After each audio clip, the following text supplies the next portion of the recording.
Sekretaris Jenderal PDI Perjuangan (PDIP), Hasto Kristianto tidak langsung ditahan KPK usai menjalani pemeriksaan perdana sebagai tersangka hari ini, Senin, tanggal 13 Januari tahun 2025. Hasto keluar dari Gedung Merah Putih KPK, Jakarta, pada pukul 13.25 waktu Indonesia Barat. Ia menjalani pemeriksaan sekitar 3,5 jam. Belum ada penjelasan dari KPK mengenai alasan belum menahan Hasto. Hanya saja, berdasarkan Kitab Undang-Undang Hukum Acara Pidana KUHP, penahanan merupakan kewenangan penuh dari penyidik. Situasi di Gedung Merah Putih KPK sangat riuh alias tidak kondusif. Dalam menjalani pemeriksaan ini, Hasto didampingi oleh sejumlah pengacara. Banyak massa pendukung yang juga turut ikut serta. Sebelumnya, kuasa hukum Hasto, Roni Talapesi, mengatakan kliennya siap jika ditahan oleh KPK usai diperiksa sebagai tersangka dugaan suap dan perintangan penyidikan hari ini. Roni menjelaskan kesiapan Hasto untuk ditahan telah dikatakan kliennya beberapa waktu lalu. Ia menyebut tidak ada perubahan sikap Hasto dalam menghadapi kasus ini. Segala sesuatunya Mas Hasto sudah sampaikan. Sudah siap. Dengan kepala tegap dan mulut tersenyum, kata Roni di gedung KPK. Hasto sempat membawa surat yang ditujukan kepada pimpinan KPK. Ia meminta pemeriksaan ditunda karena ada proses pra-peradilan yang sedang berjalan di Pengadilan Negeri PN, Jakarta Selatan. Saya akan memberikan keterangan dengan sebaik-baiknya. Namun, sebagaimana diatur di dalam Undang-Undang tentang Hukum Acara Pidana bahwa saya juga memiliki suatu hak untuk melakukan pra-peradilan sehingga pada kesempatan ini penasihat hukum kami juga akan memberikan surat kepada pimpinan KPK berkaitan dengan proses pra-peradilan tersebut, ujar Hasto di Gedung Merah Putih KPK, Jakarta, Senin, tanggal 13 Januari tahun 2025.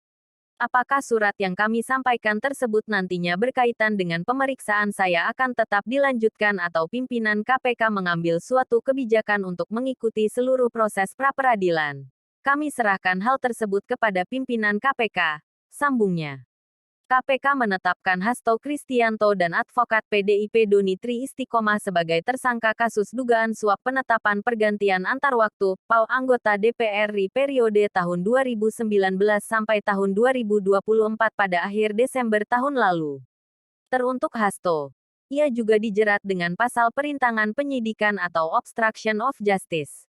Hasto bersama-sama dengan tersangka Harun Masiku, buron, diduga menyuap Wahyu Setiawan, mantan komisioner KPU yang diketahui juga sebagai kader PDIP, untuk pengurusan penetapan PAU anggota DPR periode tahun 2019 sampai tahun 2024 daerah pemilihan, Dapil Sumatera Selatan I.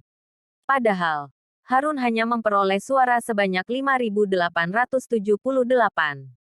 Sedangkan calon legislatif PDIP atas nama Rizky Aprilia mendapatkan 44.402 suara dan berhak menggantikan Nazarudin Kemas yang meninggal dunia. Hasto disebut berupaya menempatkan Harun sebagai pengganti Nazarudin Kemas dengan mengajukan uji materi atau judicial review kepada Mahkamah Agung, MA, tanggal 24 Juni tahun 2019 dan menandatangani sebuah surat tanggal 5 Agustus tahun 2019 perihal permohonan pelaksanaan putusan uji materi. Setelah ada putusan MA, KPU tidak melaksanakannya. Hasto pun meminta fatwa ke MA. Selain upaya tersebut, Hasto diduga juga secara paralel mengupayakan agar Rizky mengundurkan diri. Namun, permintaan tersebut ditolak. Hasto disebut juga pernah meminta kader PDIP Saiful Bahri, mantan terpidana kasus suap, menemui Rizky di Singapura dan meminta mundur. Permintaan itu lagi-lagi ditolak Rizky. Bahkan, surat undangan pelantikan Rizky sebagai anggota DPR ditahan Hasto. Ia kukuh meminta Rizky mundur. Terhadap dugaan perintangan penyidikan, Hasto disebut membocorkan operasi tangkap tangan (OTT) pada awal 2020 lalu yang menyasar Harun. Ia juga diduga meminta Harun merendam handphone dan segera melarikan diri. Hasto diduga juga memerintahkan anak buahnya yakni Kusnadi untuk menenggelamkan handphone agar tidak ditemukan oleh KPK. Tak hanya itu, Hasto disebut mengumpulkan beberapa orang saksi terkait perkara agar tidak memberikan keterangan yang sebenarnya.